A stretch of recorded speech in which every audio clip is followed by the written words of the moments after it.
একদিন আপনার মা আর আপনাকে ফোন করবে না। আজ হয়তো তার কথা শুনে বিরক্ত হন, ফোন না ধরতে ইচ্ছে করে, কিন্তু একদিন আপনি নিজেই অপেক্ষায় থাকবেন। মা যদি আর একবার ফোন করত, একদিন কেউ আর বলবে না তোর মুখটা কেন শুকনো লাগছে, কিছু খেয়েছিস তো। যে মানুষটি নিজের সবকিছু বিসর্জন দিয়ে আপনার মঙ্গল চেয়েছে, নিঃস্বার্থভাবে ভালোবেসেছে, সে আর থাকবে না। আপনি চাইলেও আর সেই ভালোবাসার ছাই ফিরে যেতে পারবেন না। একদিন আপনার ভুলগুলোর জন্য কেউ আর শাসন করবে না। আজ হয়তো রাগ লাগে, বিরক্ত হন, কিন্তু সেই শাসনই একদিন অভাব হয়ে বুকে চেপে বসবে।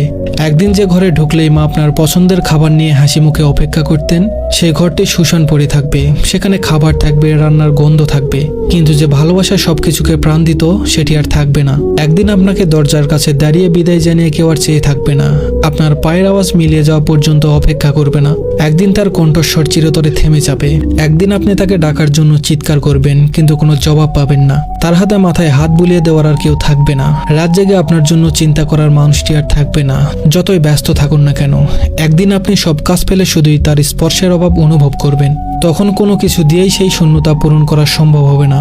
সময় খুব নিষ্ঠুর, এটি থেমে থাকে না, কাউকে ফেরত পাওয়ার সুযোগ দেয় না। একদিন শুধু স্মৃতির মধ্যে তাকে খুঁজতে হবে, তার পুরনো গলার স্বর রেকর্ডে শোনার চেষ্টা করতে হবে, পুরনো ছবিগুলো হাতে নিয়ে বোবা কান্না করতে হবে, কিন্তু কিছুই আর ফিরবে না, কেউ আর ফিরে আসবে না। আপনি কেবল অনুভব করবেন আপনার ভিতরে এক বিশাল শূন্যতা, যা কখনোই আর পূরণ হবে না। ধন্যবাদ সবাইকে।